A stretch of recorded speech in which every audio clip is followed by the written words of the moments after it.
Story house ನಮ್ಮ ಕುಣಿಗಲಲ್ಲಿ open ಮಾಡಿರೋದು ಬಹಳ ಖುಷಿಯಾಗುತ್ತೆ. ಆ್ಯಂಡ್ ನಂದು ಊರು ತುಮಕೂರಿಗೆ ಸೇರಿರುವಂಥ ಊರು ಇದು ಕುಣಿಗಲ್.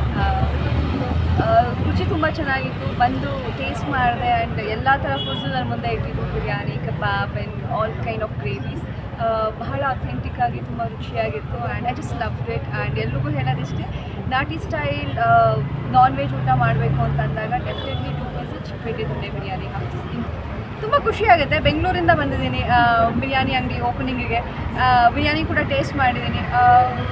ಅಂದರೆ ನಾನು ಇನ್ನೂ ಬ್ರೇಕ್ಫಾಸ್ಟ್ ಮಾಡಿಲ್ಲ, ಡೈರೆಕ್ಟ್ ಇಲ್ಲೇ ಬಂದು ಒಂದು ಬ್ರಂಚ್ ಮಾಡಿದ್ದು, breakfast lunch together. It was really good, ಚೆನ್ನಾಗಿತ್ತು. ನೋಡಿ ಹಂಗೆ ಪ್ಯಾನ್ ಮಾಡಿಬಿಡಿ. ಮತ್ತು ಅಭಿಮಾನಿಗಳು ಅಂತ ಹೇಳೋದು ತಪ್ಪಾಗತ್ತೆ, ಇನ್ನೂ ಅಷ್ಟು ಮಟ್ಟಕ್ಕೆ ಬೆಳಿಬೇಕು. ಮಾತಾಡಿ ಅಭಿಮಾನಿಗಳು ಇಲ್ಲೇ ಇದ್ದೀವಲ್ಲ,